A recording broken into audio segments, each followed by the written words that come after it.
My grudge with John Fury is he went to a premiere of a movie, a film that I'm in with Russell Crowe, Ray Winston and Matt Pearce.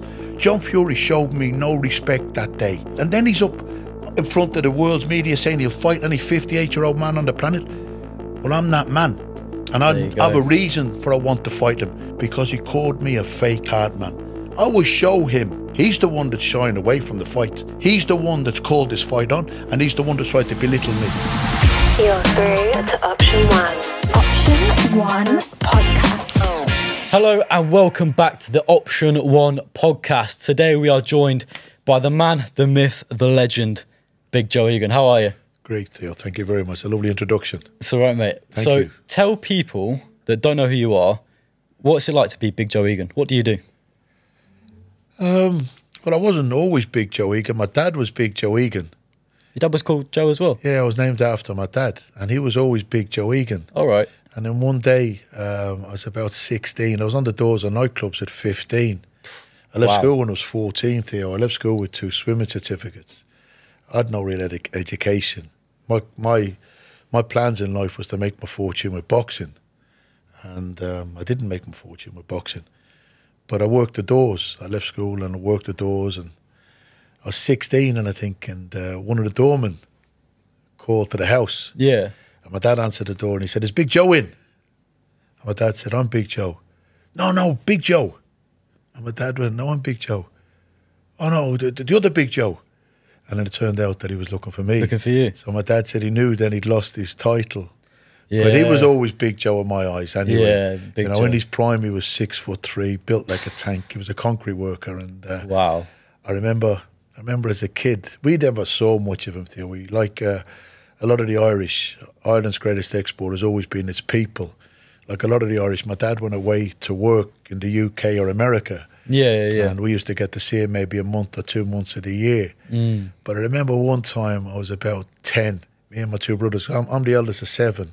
Yeah. I got 4 younger sisters and 2 younger brothers. And I remember with my 2 brothers one day, I was probably 10 or 11. And we'd come over to visit my dad in England, and he was stripped to the waist, he had a pair of shorts on. And me and my 2 brothers were saying, "Look at the muscles on Dad." Really, yeah. Yeah, because he was a very physical man. Was he a boxer as well? He had to go with the boxing. He had to go with the boxing, and West of Ireland man. And he had to go with the boxing. He never went pro or anything, but he was a very tough, hard man. You know, a disciplined man. Heavy drinker. Yeah. You know, he was like a lot of the Irish, you know, they love to drink. I'm an Irishman that doesn't drink alcohol. While we're on that topic, can I ask why? What's like gave you the idea to be this healthy Irishman that doesn't drink? Because I don't know any Irishman that don't drink. I think being on the doors for St. Patrick's Day, sorry, what are you? Glass of milk. Glass of milk yeah, for St. Patrick's Day? Milk. In Gaelic, it's Banya. And Banya Marsha the Hulla. Right. The milk, please. You like milk? I love milk. Do you? Yeah. I love a glass What, you of could milk. just drink a glass of milk? I could drink litres of it. Really? I've drank litres of it. Just put the cow on tap. You know, it's the cow on tap. It's a nice drink, and a packet of biscuits as well. Is it good for building muscle, milk? I don't know, to say the truth. I've never really had much muscle, to tell you the truth. I'd say otherwise. But I like a glass of milk. Yeah. But when people ask me about, "You having a beer, Joe?" And I say, "I don't drink alcohol." And my dad used to say I was a failure as an Irishman because it's expected of the paddies to drink, you know. And I just never bothered. I had a Guinness when I was 16. Yeah. I toasted my 16th birthday with a glass of Guinness with my dad, and I didn't like it. And I had a cider with my friends when I was 14, and I didn't like it, you know. But my brothers have a drink. Yeah. And one of my sisters, I'm aware, one of my sisters has a drink. She's married to, he's retired now, an ex-New York cop, Joe Macatelli. And she'll have a glass of wine and maybe a beer with her husband. So when was the last time you had alcohol? Was it years ago? 58 now, so 16, what's that, 42 years ago? That's some time. That was at a Guinness at 16 with my dad, so 58 now. That's the last drop of alcohol you've had? Yeah. Wow. Yeah. No interest in it. I enjoy, like I said, I enjoy a glass of milk. Well, that's it, because it's a bad habit, really, isn't it? At the end of the day, if you want to keep biscuits fit, wouldn't taste good with a beer anyway. I love biscuits too much. That's it. You got the priorities. Now, something a lot of people might also know you for: Big John Fury, Big Scary John. What would you say to John Fury if he was sat right next to you right now? If you could look him in the eye and tell him one thing, what would you tell him? There's something that I want to say to him that's very personal. Okay. And as a matter of fact, I might as well say it on this because this isn't going out. This isn't going out for 3 or 4 weeks. I'm making a video today. Okay. My grudge with John Fury is he went to a premiere of a movie called Prize Fighter, a film that I'm in with Russell Crowe, Ray Winston and Matt Pearce. Yeah. Matt Pearce's father, Dave Pearce, was the ex-British heavyweight boxing champion. Right. And John went to the premiere, Tyson went to the premiere, it premiered, I believe, before Maverick in Cannes. John was talking to illustrious company, Academy Award-winning actors. And one of the illustrious company said to John, there's another boxer in this film called Joe Egan. Do you know Joe? And instead of acknowledging me as his friend, because I'm supposed to be his friend, he went, yeah, I know Joe. Joe's a fraud. Joe's a fake, hard man. I'm no fraud. The only fake thing about me, Theo, is my tan, right? That's the only fake thing about me. Had you upset I don't him? claim to be a hard man. People say it. I could take beatings, Theo. I've took beatings all my life. As a boy, I got bullied. I got smashed to bits by the bully boys. Gangs of them beat me to a pulp. Yeah. All my years boxing, only ever had one tooth knocked out. I got my 2 front teeth knocked out on the day I made my Holy Communion in Manchester by the bully boys. And when the bullies had finished beating on me, rather than hit my brothers and sisters, I would jump back in and say, don't hit them, hit me more. Wow. And I could absorb a beating. And I've absorbed beatings all my life. People think it just happens to you as a child. You know, I've been shot as an adult. I got shot twice as an adult. I've been stabbed many times as an adult. Do you understand? I belt the royalty out of respect. I belt the no man out of fear. I can't do it. I won't do it. I'd rather live crawling on my belly than I'd rather die than crawl on my belly. Do you understand? You know, I couldn't like. Just looking at you now, Joe, you get quite like, that means a lot to you, doesn't it? I can see. Well, the thing is, I don't like bullies. Yeah. Do you understand? I don't like bullies. And when John Fury was asked if he knew me, and instead of saying, yeah, Joe's my friend, like even now I'm getting angry over really it. Do you upset you, understand? didn't It it? did Yeah. upset me Yeah. because he's meant to be my friend. There's meant to be camaraderie amongst boxers. Boxing, first and foremost, gives you self-respect, Theo, and it gives you respect for your opponent and respect for other people. And that's the most important thing in life, is to have self-respect and respect for others. John Fury showed me no respect that day. Do you understand? And then he's up in front of the world's media saying he'll fight any 58-year-old man on the planet. Well, I'm that man. And I have a reason for I want to fight him. Not because he's thrown out a challenge to any 58-year-old man on the planet, because he called me a fake and a fraud, fake hard man. I will show him how much of a fake hard man I am. He's the one that's shying away from the fight. Should we talk a little bit about that? So, Misfits approached John Fury. Yes. And what was his response to that? No negotiations at all to box Joe Egan. He's gone down the road, excuse me. It's all right. He's gone down the road of saying we'd step into his barn and have a bare knuckle fight in his barn. Well, if he's got the bottle and the courage to even talk like that about fighting me in his barn, why wouldn't he step into a boxing ring and fight me the honourable way? I wouldn't be afraid of him in his barn anyway. Do you understand? I know I'll be walking out of that barn. Do you understand? I know I'm the man that's walking out. I would best him in the barn or in the boxing ring because he's in the wrong. And you cannot be wrong and strong. Yeah. Do you understand? I'm in the right. He's the one that's called this fight on, and he's the one that's tried to belittle me. And there's no money in the barn. No money in the barn. No money in the barn. No money in the barn. Misfits are prepared to put a lot of money on the table. KSI and MAMS are prepared to back clarify? me. We're talking millions for those of you watching. We are talking, this is a mega fight. And for him to shy away like this, he's lost a lot of people's respect. And, you know, his reply, I don't think was good at all. He said there's no written contracts. Because, John, you didn't let them give you an offer. You said no, you shut everything down. So, Point blank, no to fighting me. Now, the thing is, right, I was so angry with him. So angry with him, Theo, because I've had this carrot dangled in front of me. Do you understand? I only ever got £5,000 a fight. That's what I earned as a fighter, £5,000, my maximum payday, £5,000 a fight. Yeah. That's why I became a sparring partner. I earned more as a sparring partner. Really? I travelled, I earned... Did you earn money for sparring Mike? I earned a lot of money for sparring Mike. Wow. I bought a house when I was 20 years of age, Theo, right? I bought a house outright. My friends hadn't even got a mortgage. I was with Mike from when we were 17 to 19. When I was 20, I bought a house. And I was so chuffed to bits. It was only £28,000. I bought it, I put 7 into it, stood me 35. I sold that for 54, bought the next one for 50. And I bought and sold a few houses. Yeah. Over my time as a sparring partner. Do you understand? I'm getting emotional here now. It's all right, mate. Because I'm angry. Yeah. I'm so angry with John Fury. Right? Yeah. I'm so angry with him. Because this money is dream money. This money is dream money. And for him to excuse me, my eyes are watering. You feel disrespected by the fact that he's... Well, I just travel down memory lane there now about getting bullied and my brothers and sisters being bullied, you know. I'm an emotional wreck at the best of times, Theo. Do you understand? I'm an emotional wreck. I cry an awful lot. It's all right, mate. And just travel down memory lane there now, getting bullied. Excuse me. It's all right, honestly, mate. Don't worry about it. It's good to get it out. He's a thug. That's what he is. Wow. Right? He's a thug. Yeah. Throwing tables at young YouTubers, right? Bullying people, young YouTubers. I've met young YouTubers. Yeah. There's a whole new audience to boxing. They're just innocent people, aren't they? They're just looking to make a living. They don't want to fight John Fury. He's picking on them because he knows he could beat them in a fight. Whereas, you know, anyone his own size... Well, he won't beat me in the boxing ring or in his barn. You understand? But there's no money in his barn. No, mate. You understand? You haven't got a bit of tissue by any chance, have you, lads? Because I've been using this handkerchief. Sorry. I cry a lot when I talk about my brothers and sisters getting bullied. I know. Right. It's not a nice Thank you very much. situation, Thank you. You're right. Do you want to carry on? Please, You okay? yeah. Theo, sorry. No, mate. Honestly, it's fine.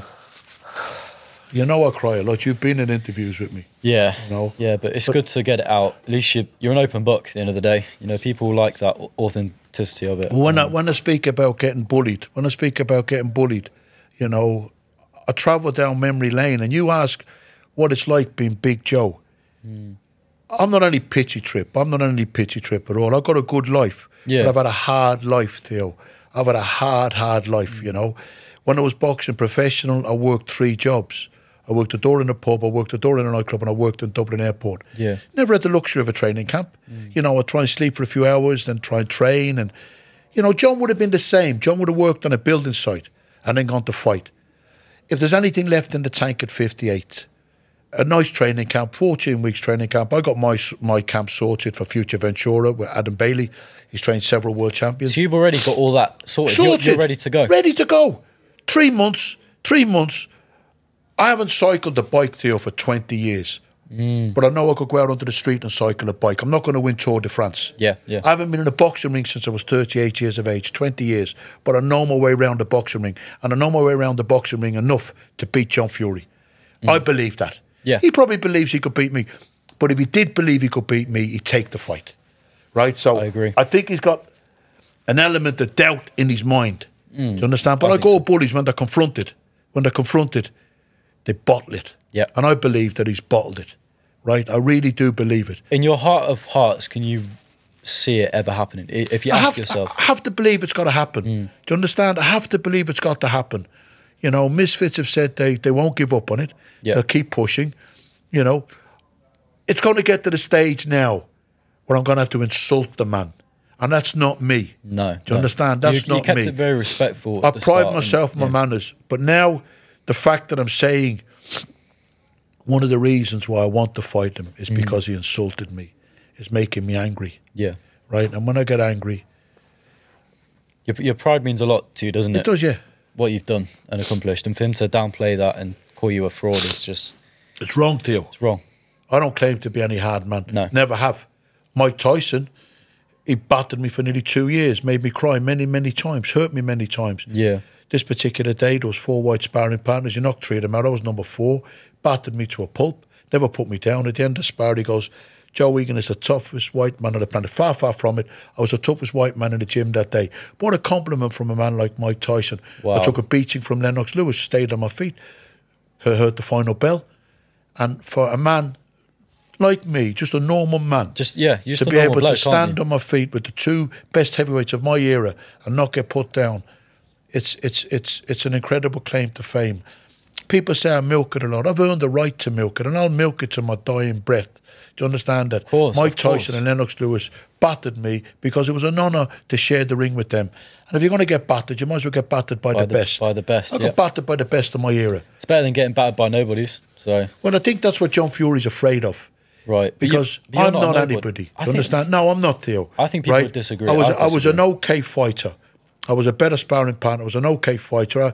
I achieved a lot as an amateur, you know, more than what I ever dreamed of achieving. I dreamed about winning 1 Irish title. I won 7, which was a major achievement. And I got a bronze medal in the Acropolis Games, which is a world ranking tournament, 21 countries, and I won a bronze medal, which was a major achievement because I was limited ability. I was just tough. Yeah. But all fighters to climb into the ring are tough, male and female, because that's something you're born with, courage. You cannot give a person courage or toughness. They've either got it, or they go and play golf, or they go and play tennis, or they go and play basketball, or they go and play football. You don't play boxing. No. You know, and anybody that walks to the ring, walks to the cage, walks to the mat to fight is born with courage and toughness. You have to be. Have to be. And that's what I was born with. John Fury would have been born with the same courage and toughness.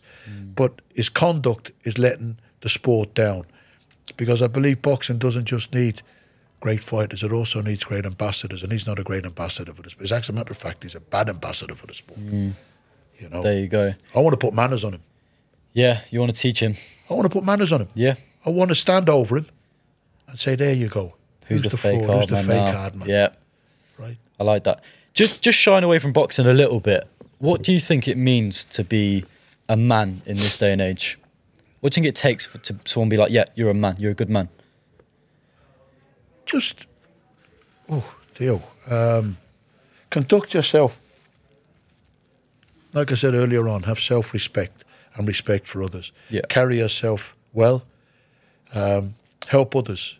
Plenty of people have helped me in my life. You know, I've had a lot of help in my life lots of times over the years. And it's a nice feeling when people come and help you, because then that gives you faith in society. Yeah. You know, because if you look at a box of apples or a box of oranges and there's a rotten apple or a rotten orange in the box, if you leave that rotten apple or rotten orange in the box, it rots the rest. And there's a lot of rot in society at the moment, you know, with what's going on in the world, with the stabbings and the shootings and everything else. And it's sad, really. The stabbings are getting more and more frequent, It's an epidemic. aren't they? It's an epidemic. Young children getting stabbed, boys and girls, and they haven't even lived a life. And what people don't understand is the knock-on effect. A mother that's carried that child for 9 months, it's a horrible feeling to lose a sibling. I've no children, but I've had friends that have lost children, you know. Do you think that's part of the reason why you decided not to have children, from the way that society is going now, with how my life dangerous... my life hasn't been for kids. I was a professional fighter. I travelled the world as a professional fighter, professional sparring partner. Then I became a bodyguard. I've worked the security industry. Do you enjoy that? For the people that don't know that you do that? Yeah, I love it. Yeah? I love it. At this moment in time, I work for 2 good men. You know, I work for Ali. He has Lois Bullion in the Jewellery Quarter in Birmingham, and John O'Connor has Welsh Civils. And they're kind to me. So really, like, they mind me more than I mind them. But I've worked for celebrities. I've minded a lot of stars over the years. But as you get older, the unsociable hours of working for the stars, I don't want to do them hours anymore. You know, the early hours of the morning, sometimes 24 hours, 48 hours. Yeah. It's a lot of hours as you get older, because I like my sleep now. Yeah. Well, you know, you've deserved it. You've earned it in your life, I'd say, Joe, because you've had a tough... I've had a hard life. My life has been like a roller coaster, Theo. But the thing is, I tell people, if you look at a heart monitor, this is my analogy of life, right? Okay. If you look at a heart monitor, when your heart beats, it goes up and it goes down, it goes up and it goes down. And that's peaks and troughs, same as in life. You'll experience lows and you'll experience highs. I'm not talking drugs. And I think you've got to experience the lows in life to appreciate the highs. And like I said, I'm not talking drugs. When a person flatlines, they're dead. So that's life, peaks and troughs. Every day you get out of bed, there's a challenge in life. It's going to confront you. You know, there will be a day that you won't get out of bed. Yeah. Because every day is a gift from God. And that's why each day is called a present. this is the gift from God. Whether you call him Allah, whether you call him Buddha, whether you call him God, as long as you worship him in the right way, respect yourself and respect others, every day is the gift. That's why it's called the present. One day it will come to the end for me, and one day it'll come to the end for you. I'm not being morbid, but that's life. I love that. You know? I love that analogy. And that's life. What would you say to anyone out there who's like struggling with finding what they want to do in life, struggling with battles in their head, struggling with their own mental health? What would you say to someone that needs guidance? Because you seem very wise, Joe. I've lived a hard life, Theo. I've lived a good life, and I've experienced a lot in my life. You know, I've never took drugs. I don't drink alcohol. What? But the thing is, with mental health, I had a depression for 2 years. And when it hit me, I'm not saying that I'm anything special, Theo. I'm nothing special. But when it hit me, I couldn't believe that it hit me. Yeah. My boxing career was over. I was a passenger on a coach. I was after winning a good fight. I got 64 stitches after the fight. I got cut across the top of the eye, down the side, across the cheek, across the lip here, across the other. It was a bloodbath of a fight. Yeah. But it was a great fight. And I beat Carlton Headley, went on to be the Gladiator Raid, a big powerhouse of a man. It was on a world title bill, Dave Boy McCauley's bill. He fought the American Lewis Curtis. And I thought, if I can win impressively, if they show any other parts of the undercard, I might get shown on American television. So I was trying so hard to win this fight. I did win, but it was a bloodbath. And then I didn't stay in Belfast. I went home to Dublin, and I was involved in a bad car crash. Shattered my shoulder, shattered my knee, shattered my jaw. Right. And my boxing was finished. And then I went into a depression for 2 years, and I couldn't understand what was hitting me. It was like a sucker punch from hell.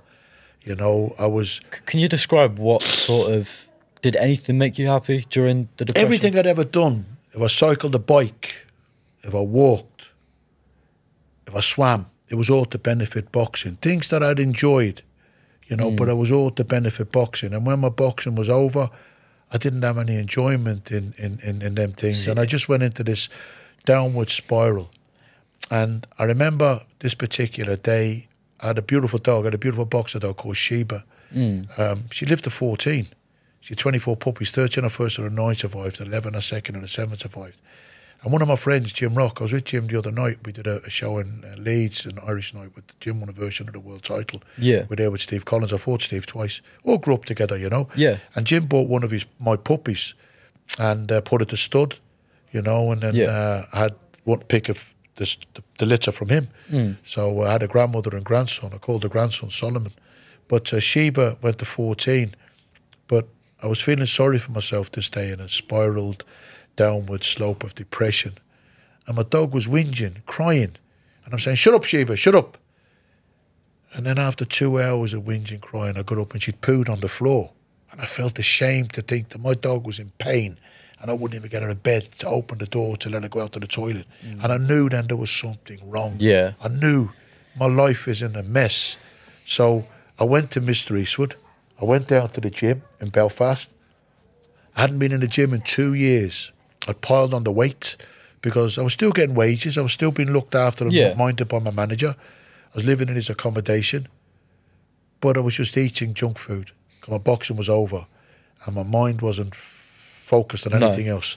And anyway, I went down to the gym and there was gasps when I walked into that gym, when I waddled into that gym, because I'd piled on so much weight in 2 years eating junk. And I said to Mr. Eastwood, I said, I need help. I did need help. You're getting a bit emotional there, Joe. Yeah, well, you know, you do. Hard time. But listen, we all need help No. at some stages of our life. And I went in and I asked for help. Did you feel embarrassed? No. Listen, he asked for help. Yeah. You know. If you need it. He did. He helped me. Mr. Eastwood helped me. He sent me to a health farm. He sent me to Raspberry Hill in Derry. And I went there for 6 or 8 weeks. Got into a different mindset that there was more to life than boxing. Yeah. I lost 22 pounds in weight when I left Raspberry Hill, 6 or 8 weeks, and I focused on other things. I had the safety net of security. But, yeah, I asked for help. Yeah. And if anybody out there is suffering, ask for help. Don't suffer in silence. Ask for help. You're never going to be alone, for those of you watching. No, There's always going to be someone. Ask for help. I spoke to the chaps earlier on when we came in, and they talked about loneliness. And people say the boxing ring is the loneliest place in the world. It was never lonely for me because there was always somebody hitting me, Theo. You know, whether it be Mike Tyson or Lennox Lewis or Carl Ryan or Sean Regan. I fought some great fighters. You know, I was always getting hit. So I was never lonely in the boxing ring. You had a referee in there as well with you, you know. But I remember on my 21st birthday, I was telling the lads earlier on, I was living in New York. I was working under an assumed name. Yeah. Had my social security number. I was entitled to box, but I wasn't entitled to work on the building site. So it really was an illegal working. Right. And I couldn't tell anybody on the building site I was 21 because the name I was working under, the man had a wife and 4 kids. So I was using his name and his union card. So after work, I sort of moped around Manhattan. Yeah. And went back to Brooklyn. I was living in Bay Ridge in Brooklyn. I was living in 89th and 5th in Bay Ridge. Lived above a Greek delicatessen, Tony Castellanonica's delicatessen. And I remember coming up out of the subway on 86th and 4th, 11:30 at night, and I phoned home to Dublin to speak to my family. It was still my birthday. It was still half an hour before midnight. Yeah. It was still in my birthday. And I remember my brothers and sisters getting up, screaming and shouting at 4:30 in the morning in Dublin, singing happy birthday to me. Oh. And I was crying on 86th and 4th outside the subway station. I was surrounded by 10 million people, but I was lonely. I was on my own. And loneliness is a horrible thing. And that's why you see some of these charitable organisations that offer company for people. It's a very important thing to have that hand of friendship and to give somebody company, especially somebody that's suffering, you know, a friendly hand, a warm gesture, a kind word. Making me a bit emotional as well, man. Just thinking about some people do get very lonely. Don't suffer in silence. No, that's the important thing. Speak to someone for anyone out there that's struggling, because there's always going to be someone going through what you're going through, even though it might not feel like it. Let's move on a little bit into a more light-hearted subject. You've met, and you told me this story before, and I want to jog my memory. You've met Wayne Rooney. Yeah, I know Wayne. Wayne's my friend. I'm a huge United fan, for those of you that don't know. I could not believe this. And you told me some stories which I think you've got to tell people, man, because people will really like to hear these stories. Wayne's a great guy. And Colin, she's lovely, Colin. I've been out in that company. I've done charity work with a lot of the Man United stars. Wow. You know, and when Wayne met Mike Tyson, I brought Wayne. Did you introduce Wayne to Mike? Or a man called Phil Yates. He's friends with Wayne and Colleen. And Phil had a restaurant in Manchester called Lounge 10. Yeah. And there was a party on. And Ricky Hatton and Wayne were invited to the party. Mike was a guest at the party. So when we went to Lounge 10, I made sure that Mike knew who Wayne was anyway, and he knew who Ricky was. And he explained to them, it was beautiful to see, he explained to them about what was ahead of them, the pitfalls in life as young athletes, because Mike had experienced so many pitfalls as a young, rich athlete. And Ricky and Wayne were them potentially young, rich athletes. And Mike gave them advice. So afterwards, Wayne thanked me and Ricky thanked me for how it went with Mike. How it went. And Wayne said, Joe, please accept my box at a Man United game. He said, I'll send transport for you. And I brought my wife. She wasn't my wife at the time, Ruth. She's my wife now. And Cass Pennant, who published my book, and my nephew Tom, in the limousine car that Wayne had sent. He sent a limo? He sent, it was a big one of them long cars, right? Wow. So it was like a limo. I don't know, it wasn't the big normal long limo, but it was an extended long wheelbase car, so it was like a limo. One honor, and we had the beautiful box. It was like a double box for the Man United versus West Ham game, because Cass is a West Ham fan and my nephew's a West Ham fan. Wow. I could have filled the box, but I didn't know this. So I only brought Ruth, Cass and my nephew Tom. And Tevez scored the goal to keep West Ham up.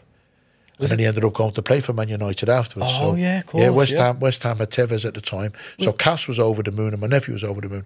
And we had an incredible day. And Wayne gave us that box that day and sent a car to pick us up and bring us home, which was great. And then Ricky, I was talking to Ricky and he knew what Wayne had done for me. So Ricky said to me, he said, Joe, I'm going to bring you out to Vegas. Ricky Hatton, this is. Brought me out to Vegas. And I got to carry his belt into the ring when he fought Juan Urango. And he put me and Ruth into Caesar's Palace, right? Because a beautiful suite in Caesar's Palace. And I got to carry Ricky Hatton's belt into the ring when he fought Juan Urango. Wayne Rooney carried it next. And the Oasis brothers carried it next. But I carried it first. Wow. And that was just a thank you from both of them. They didn't need to do that for me. No. It was just a lovely gesture from both of them. They're both my good friends. You know, That is... Wayne, I believe, now I'm not 100% sure, Okay. but Wayne's dad used to box and Colin's dad used to box. And I believe somebody told me that they'd actually boxed each other. Really? So I was told. I don't know how true it is. I've never asked. I heard a story of their parents often having fallouts. Oh, well, that's Yeah, because apparently there was over boxing or something. That yeah, well, I've the heard. McLaughlins are boxing family. Is that Colin's side? Colin's, yeah, she's McLaughlin. And the Rooneys are boxing people. So There I you believe go. Wayne's dad. Somebody told me. I bet the fights are fun around their house. But you know, it's funny you say about dads boxing each other. Buster Douglas, who was the first man to beat Mike Tyson, his dad, and Tony TNT Tucker's dad, who was another man that fought Tyson. Wow. They actually boxed each other. Did they? Yeah, too. Yeah, so it's happened in boxing. Yeah. But Happens, man. yeah, but Wayne's a lovely man. Is he? Because Wayne's one of them where it's like he doesn't show his personality much. He was a great footballer back in the day, but being around him, was he just a lovely guy? Yeah, just a really nice guy. Lovely guy. Fun character. I've got a segment here, Joe, which is very interesting. We've not done this before. Good. I'm gonna give you a bunch of phrases, and you've got to say the first word that comes to your mind. Okay? Don't embarrass me here now. No. I've already It's embarrassed nothing crazy. myself enough It's nothing by crazy. It's nothing breaking crazy. it So, down. what's the first word that comes to your head? Mike Tyson, Pain. Joe Egan,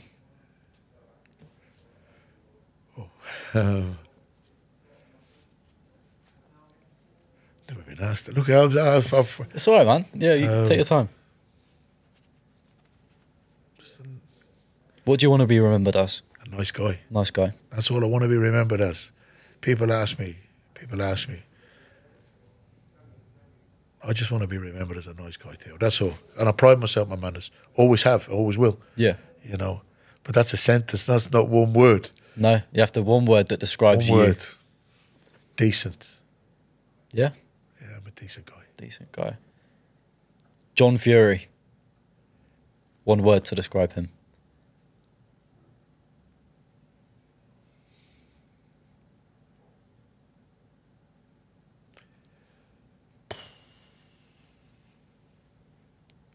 Someone said you can have one word to describe that man. What would you say?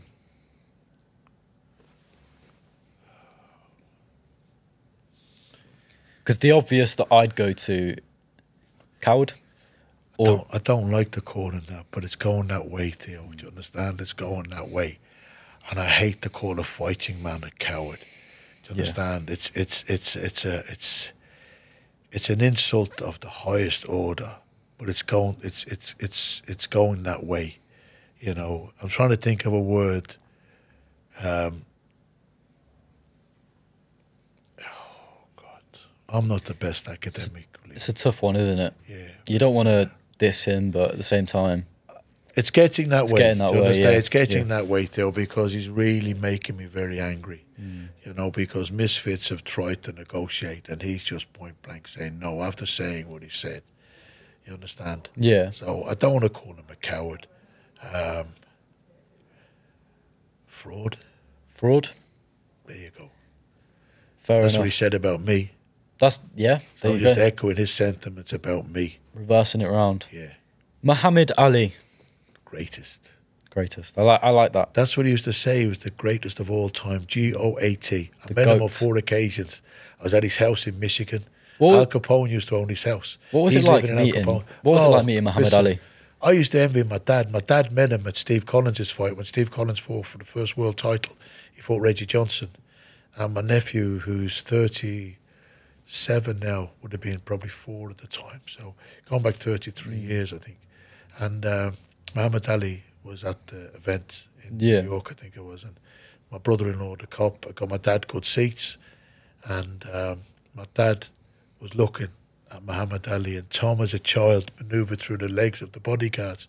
So my dad tried to pick the child up, his grandson, and Muhammad Ali picked my nephew up and held my nephew in his arms. And my dad had the photograph with my nephew Tom and him with Muhammad Ali.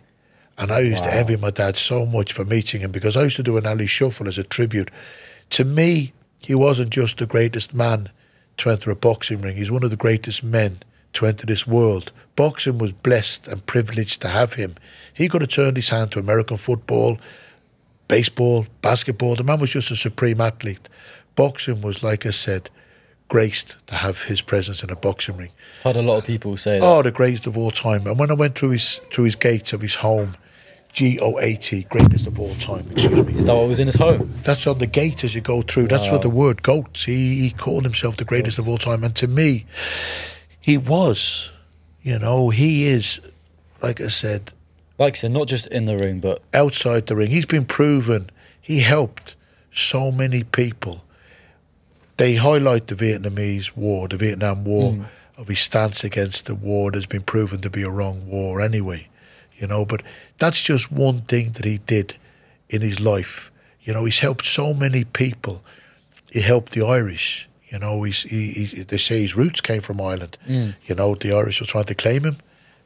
Maybe his roots do come from Ireland. County Clare, they say, that one of the people that left Ireland during the famine ended up in America, and descendants of Muhammad Ali, because he's been over to County Clare and traced his roots. So that's a claim that the Irish have, that somewhere in the bloodline of Muhammad Ali there's Irish in him. I love that. And it's just listen, the Irish are great storytellers, and the way the Irish are, we never let the truth get in the way of a good story, so there might be truth in it, there might not. Yeah. But I heard it. Good story. And I like to believe it. Especially for the Irish, yeah. Boxing.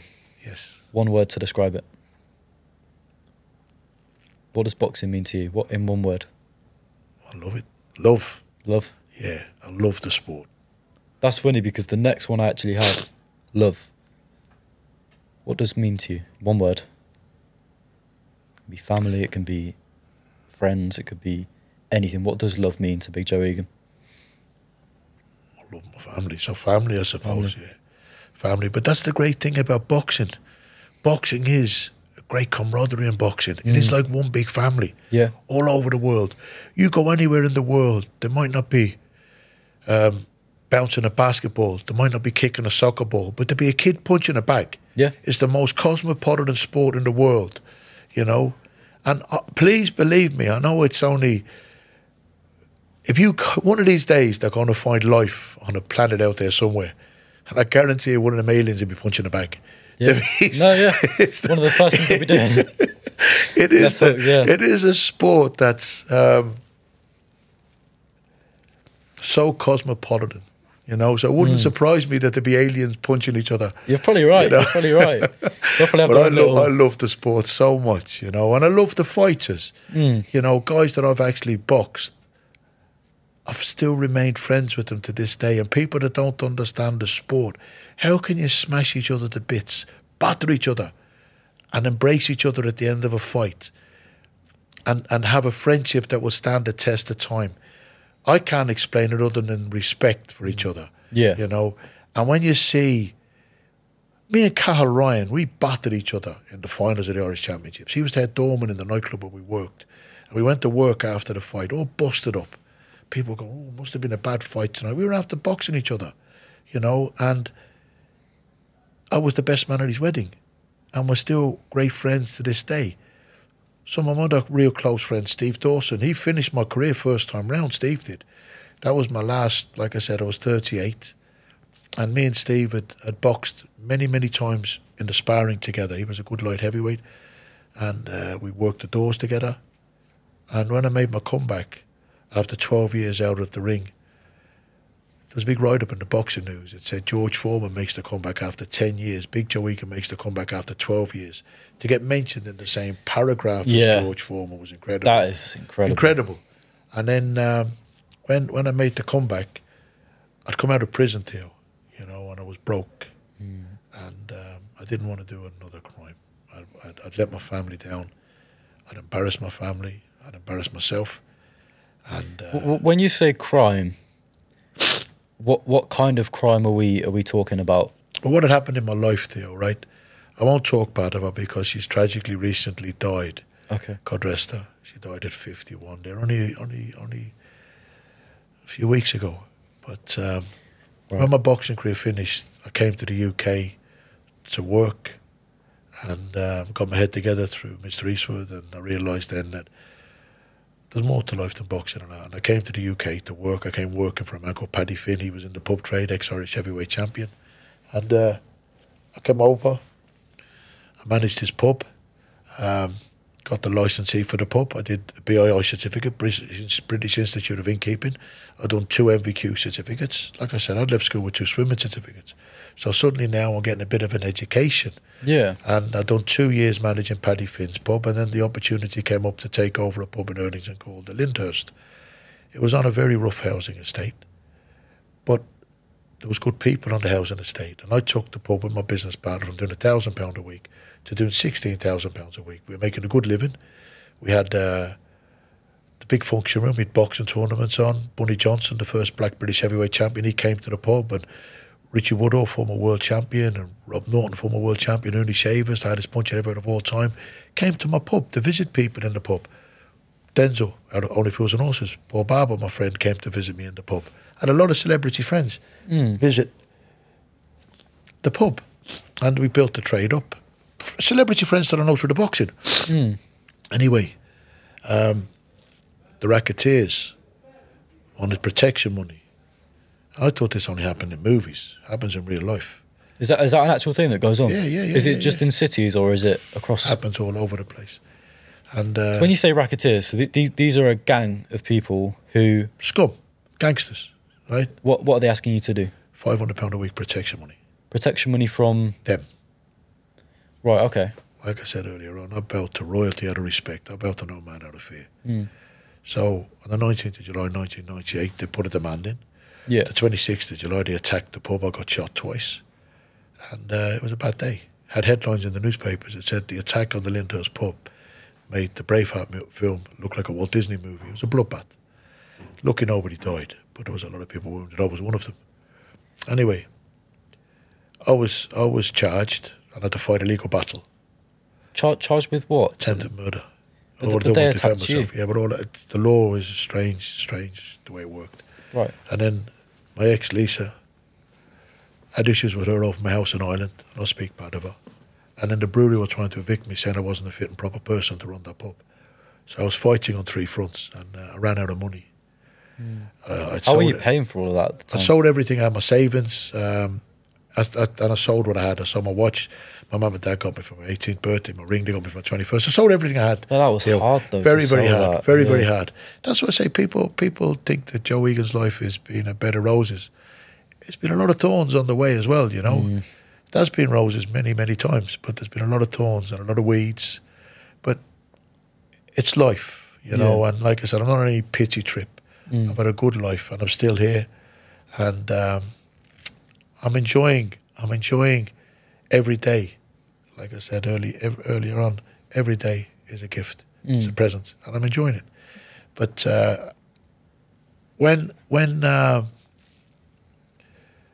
ran out of money and I got the opportunity, I'd never been in trouble in my life, Theo. Do you understand? I've always been a decent, good person, you know. Yeah, of course. Pride myself on who I am and carry my family name and try and do my family proud and my dad proud. That's all I wanted to do in life was do my mum and dad proud. Anyone wants just to make their parents that's proud. it. So when I got into trouble, Theo, a guy came into the pub.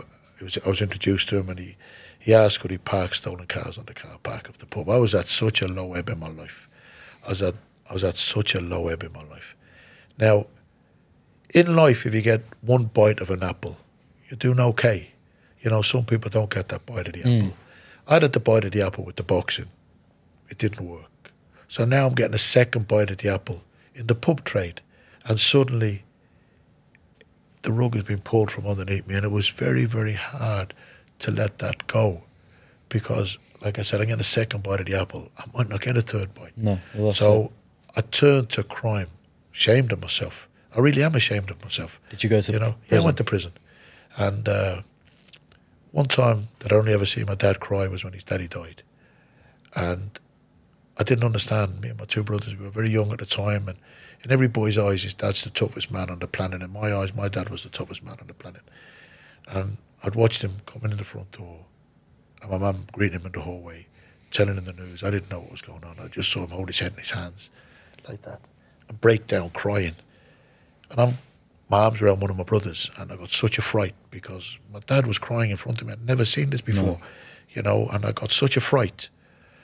Anyway, it turned out that we found out that his daddy had died, God rest him, my granddad.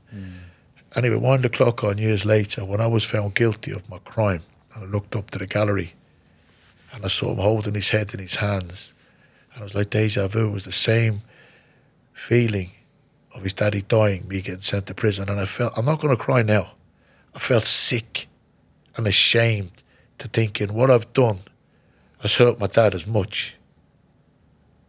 Me getting sent to prison as his daddy dying. And I felt sick. And I thought,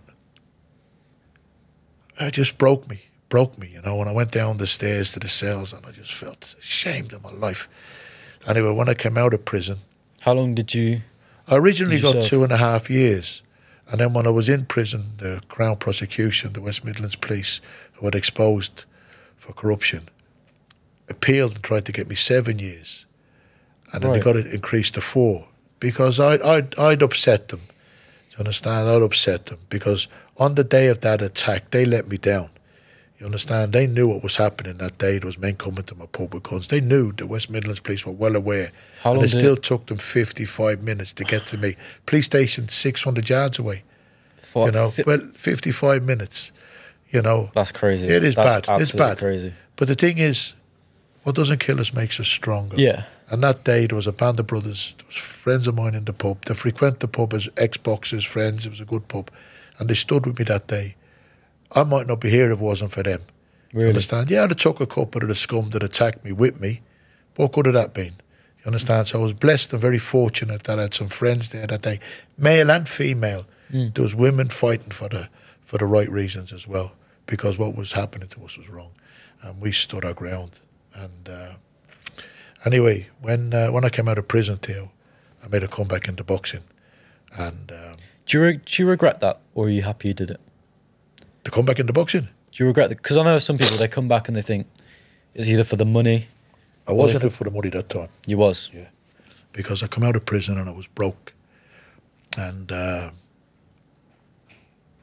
didn't want to do another crime because I'd done one, got caught, went to prison and felt ashamed. So I thought, I need to get money and I need to get money very quick. Yeah. You know, I didn't want to go cap in hand to anybody. I've never gone cap in hand to anybody in my life.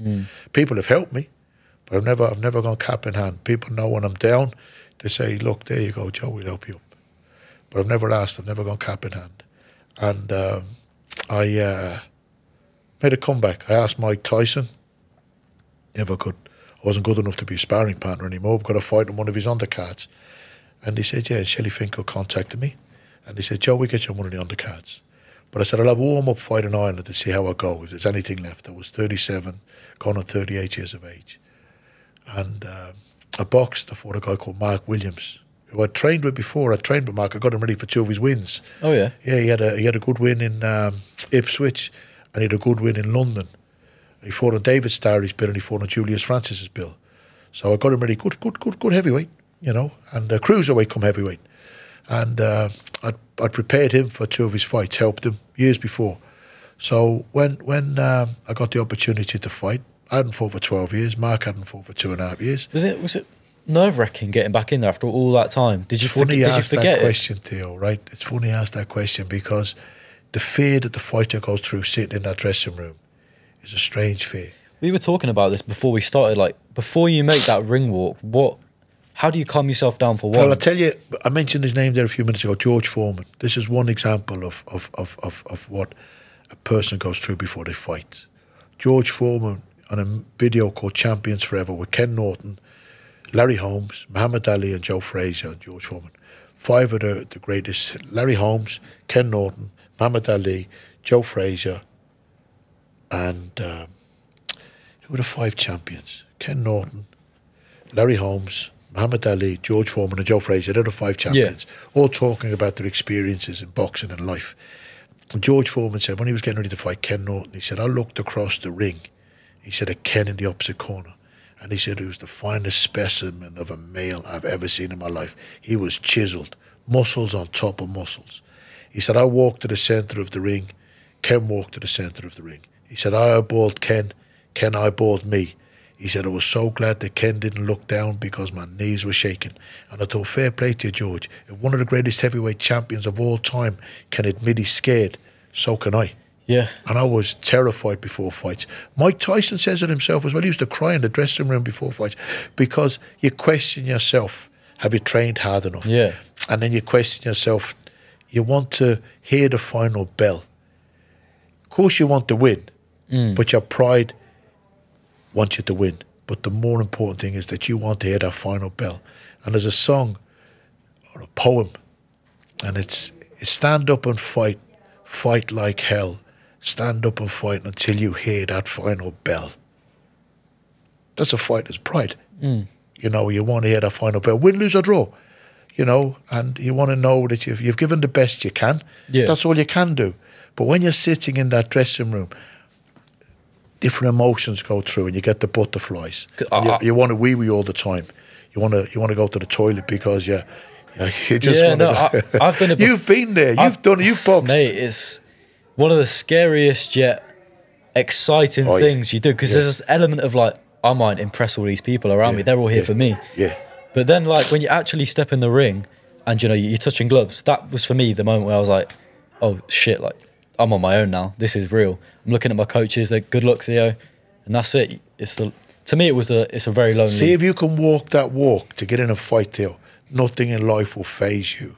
That is the hardest walk that you will ever have to do in life, right? And I had my first pro fight in Belfast, and I was at the weigh-in. I'm looking around, and there's 5 or 6 big guys with tattoos and muscles, and I'm looking around thinking, I hope I'm not fighting him. I hope I'm not fighting him. Yeah. And I've gone in to see the doctor, and my heart was racing. My heart's pumping out of me. And the doctor said, are you nervous, Joe? Stevie Wonder could say I was nervous. I was terrified. This is just a weigh-in. Yeah. So I said, I'm nervous, doctor, yes. He said, well, I've just examined your opponent, and he's twice as nervous. When I made my comeback... Are they allowed to say that? What's that? Are they allowed to just... Yeah, the doctor was cool. Yeah, The doctor was cool. He's Belfast. He's Irish, you know. Yeah. So he said, your opponent was twice as nervous. I was so happy and relieved. Relief, yeah.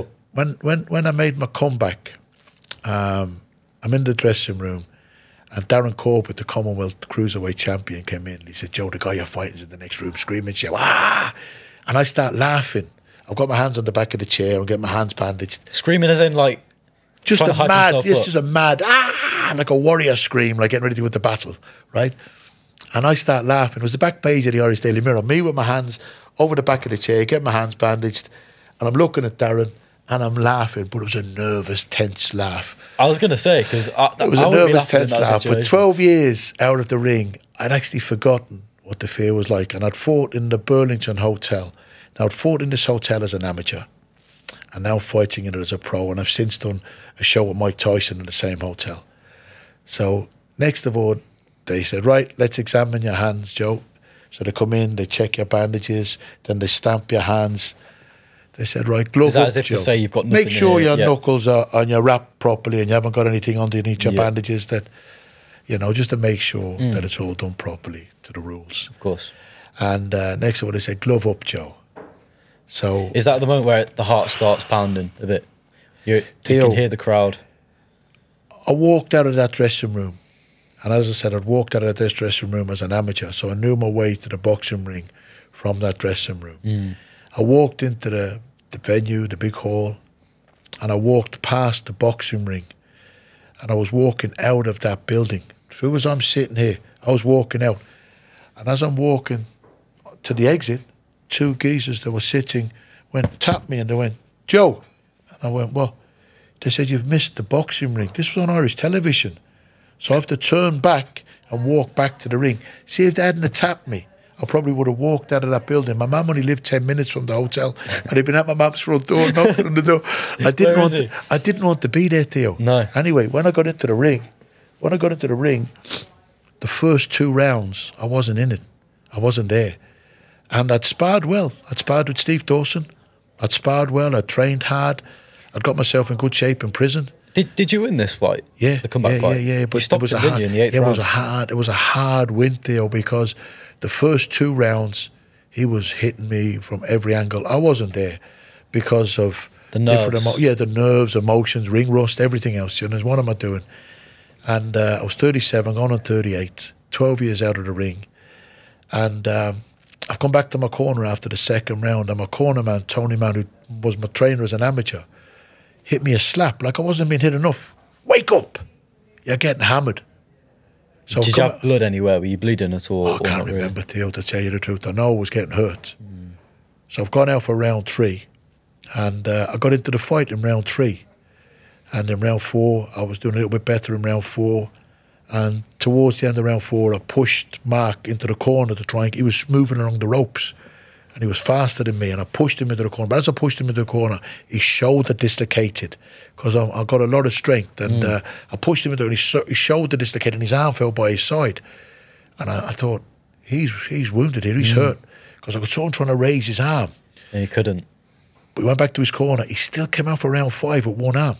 One arm, he couldn't even raise his... That says a lot about a man. Danny Williams done it against Mark Potter in round 10. He was one arm, his shoulder was dislocated, and he stopped Mark in the 10th round.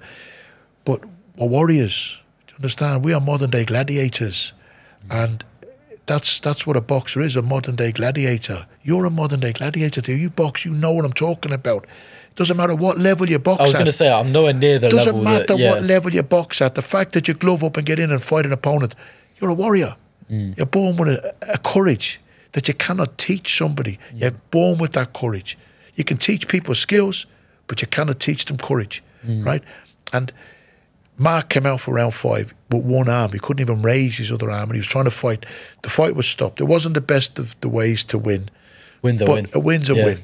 Anyway, I said to Brendan Ingle, who was in attendance, he trained Nassim Ahmed, trained some great champions, Johnny Nelson, he trained loads of great champions. And how did I look? Because Brendan's from the same town as me. His brother John was our lifeguard in our swimming baths in Ringsend. And he said, you looked okay. A bit slow in your first 2 rounds, but you looked all right. Bit left, Joe. My old trainer, a few other people that were there. So then I contacted Mike and Shelley, and I said, look, I boxed in Ireland. The Irish would tell me the truth. If there was nothing left, they'd say, look, you're rubbish, give it up. Right? Nothing left. But they said, I've got a little bit left. Yeah. So then I went training with Steve, as I'd done many, many times before. I ducked into a punch, and he ripped my eye wide open. Had headgear on, big gloves, and he ripped my eye wide open. And I felt the blood running down my face, and I knew then it was over. I was 38 years of age at that stage. And so you never got to box on the undercard? Never got to box on the undercard. I went to see Mike fight when he fought Julius Francis, and I saw him when he fought Savary, so I would have been on one of them. But the thing is, it didn't happen. But now, 20 years on, from 38, now 58, I've got a bit of a goal now on the John Fury thing. It's give you a bit of a passion again. It ignited something inside you. Yeah. We all need a challenge. Do you think it's better to be loved or feared? Oh, loved. Loved. I don't want to be feared. You don't want to be feared? No way. No way do I want to be feared. This is coming from someone that's played baddies in movies. This is someone that, you know, is feared. I'd say if someone saw you in the street, they'd be quite intimidated by how big you are. You're quite a scary guy, to be fair. You're lovely when you get to know you, but like you'd rather be loved. You don't care about being feared. I don't want people to fear me. No chance. Even my opponents that I boxed, I didn't want them to fear me. Respect me.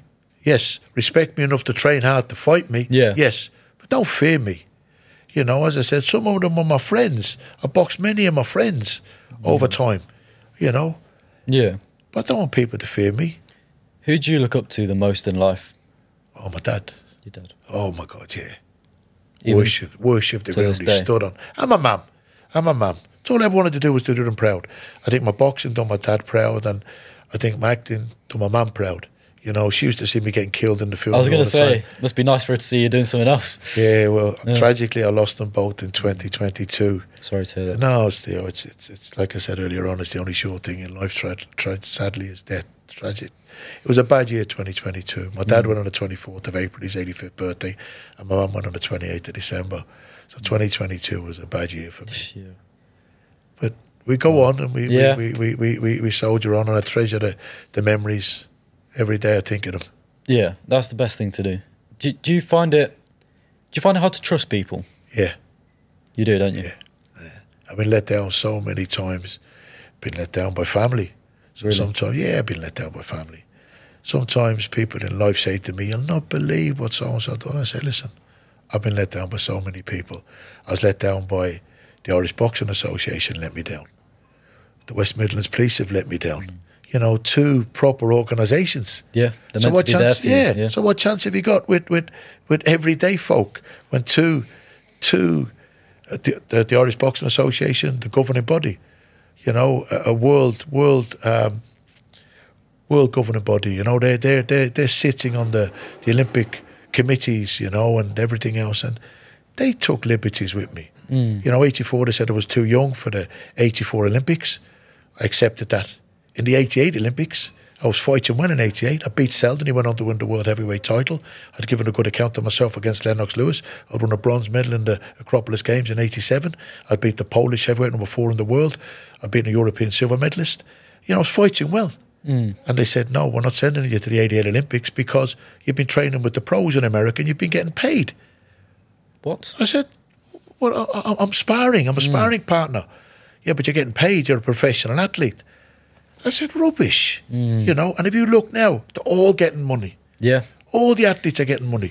You know, the amateur status of the Olympics is gone, really. Because when you can put in, and for me, I think it's crazy, when you can put in, you know, Wimbledon tennis champions to compete in the Olympics, NBA basketball stars to compete in the Olympics, professional boxers to compete in the Olympics.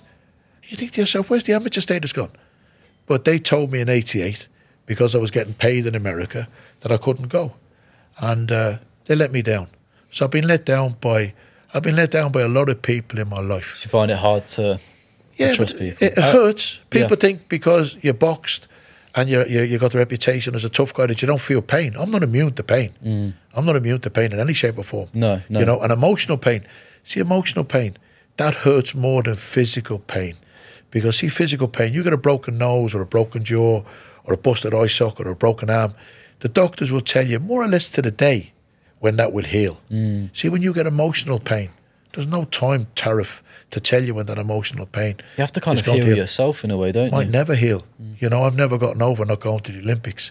I've always looked at the opening ceremonies and thought, that could have been me. I could have walked in to the opening ceremony of the Olympics. I'm not saying I would have won a medal. No, but you'd like to give it a go. I would have liked to walk into them opening ceremonies because to me, that is one of the most spectacular events in sports. Is the opening ceremony of the Olympics. To watch the colours of all the flags, to watch the smiles on the athletes' faces, the joy, the fun.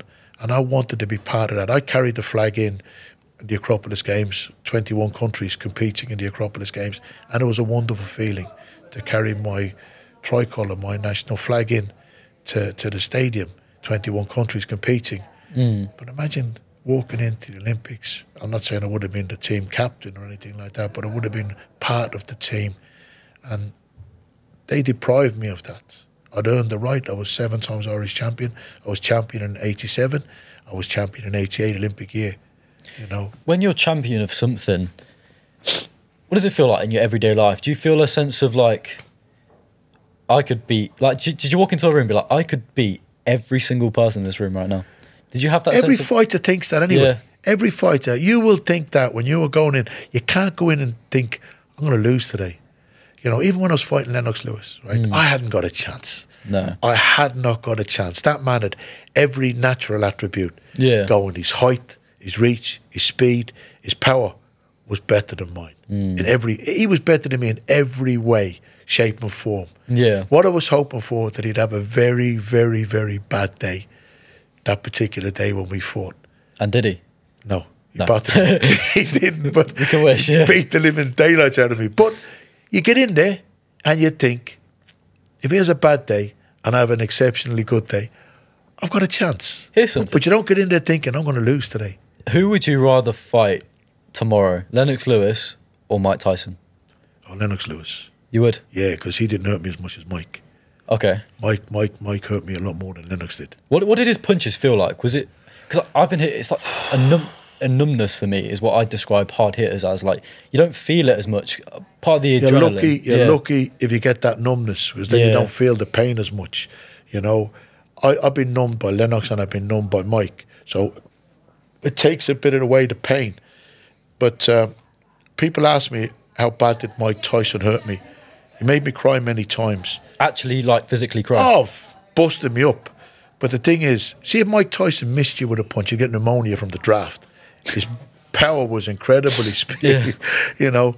But I was fortunate because I wasn't that tall for heavyweight. Right. The uppercut that Mike used to throw. Yeah, I wouldn't fancy that. Lift men off the ground, I've seen it. Yeah. So I seen him lift 6'5", 6'6" men off the ground. So that extra 4 or 5 inch momentum of lifting, the power, the speed, the thighs, the hips, the movement that he had, incredible speed, ferocity. Every punch you threw was with bad intentions. He wanted to hurt you with every punch. If you had one message to give to the world, what would it be? Be nice to each other. That's it, you know. Respect yourself and respect others.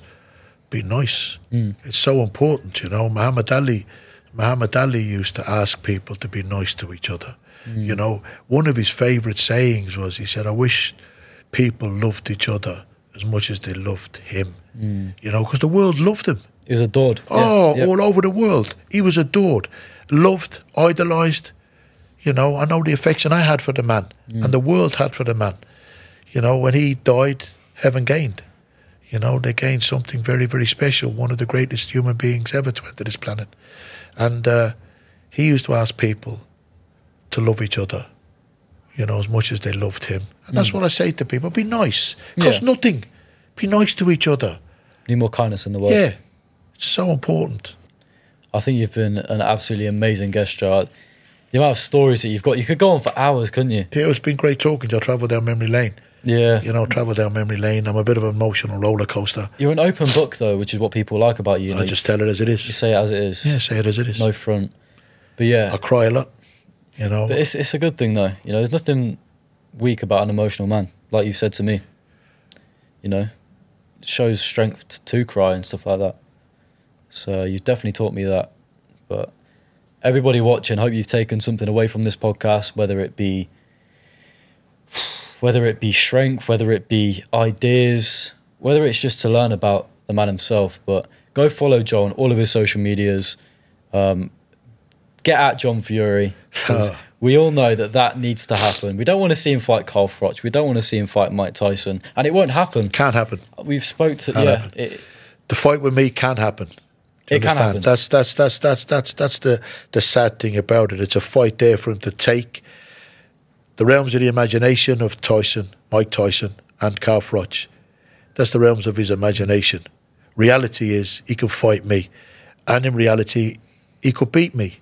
I don't think he can, but in reality, he's got a chance of beating me. He has no chance in beating Mike Tyson if the fight was to ever happen, and he'd no chance in beating Carl Froch if the fight was ever to happen. Nope. He will be embarrassed. He will be battered by one of the greatest heavyweight champions of all time, and one of Britain's finest, greatest super middleweight champions of the world.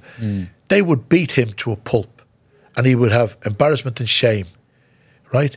Because he hasn't got a fighting chance. And all we ask for in life, Theo, is a fighting chance. That's all we ask for. He has a fighting chance against me, because neither of us were any good. We're just two tough men. Yeah. Do you understand? And we will get into that ring and we'll hit each other as hard as we possibly can. And whichever chin fails first is the loser. I believe his chin will fail first. He believes my chin will fail first. We'll get in and prove it. Yeah. You talk the talk, now walk the walk. That's the thing. The offer's there for this fight, you know. He's not got to call out Mike again. The offer is literally in front of him. Misfits have gone to him and said, look, it's here. Do you want it? And he's basically declined, not even respectfully. And then he's gone and lied about you on this video. So I've no sympathy for the man. He's lost a lot of respect. But Joe, you've been an amazing guest, and we'll get people to, you know, follow you. We'll get people to get push this fight, Theo. That's all I'm asking people to do. Push John Fury into a corner where they say a man is at his most dangerous anyway when he's cornered, like a cornered rat. So push him into the corner, and if he feels that he's dangerous enough, come out and box. Not go into his barn. We'll go to the barn and fight for no money. But I know I'd walk out of that barn anyway, but I wouldn't earn a penny. Yeah. There's a payday here that he'll never, you know, see again. And it wouldn't be from his sons. It wouldn't be from anyone else but him. He'd have earned this if he fights you, which is what you've said to me as well. But, yeah, you can look at it whichever way you want to look at it. John, if you're watching, Joe's waiting and he's ready. He's ready to face you. I want this fight, John Fury. I want this fight more than any fight I've ever wanted in my life. You know, Misfits, Mams, KSI, they're backing me. They're trying to negotiate terms with you. Young Theo here has helped so much with everything. I can't thank you enough, Theo. Yes, mate, honestly. You know, and he is trying to make this fight happen as well. So people say there's so many people around the world that want to see the fight. 100%. It's incredible to think that me and John Fury have created so much excitement. I know he's the heavyweight champion of the world's dad, so it's his name that's doing it. But it's me standing up to his challenge that also is helping the cause. 100%. So come on, John, let's get it on. Thank you guys for watching. Make sure to follow us on all of our social media. And yeah, give Joe a follow as well. But thank you for watching. Thank you very much. We'll see you next time. Theo, thank you, young man. No worries, Joe. You're through